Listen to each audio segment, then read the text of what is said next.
मित्रों, आज प्रस्तुत हैं प से शुरू होने वाले कुछ तत्सम शब्द और उनके तद्भव।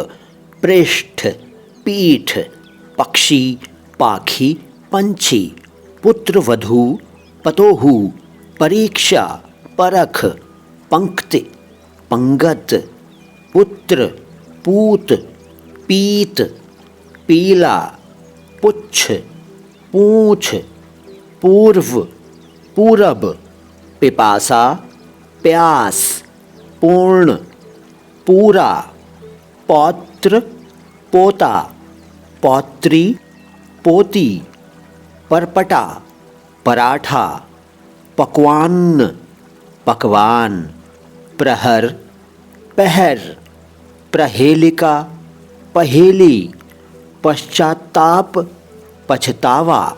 शेष शब्द अगली मुलाकातों में बताऊंगा। ये वीडियो कैसा लगा कमेंट बॉक्स में लिखकर बताइए। वीडियो को लाइक कीजिए, चैनल को सब्सक्राइब कीजिए। धन्यवाद।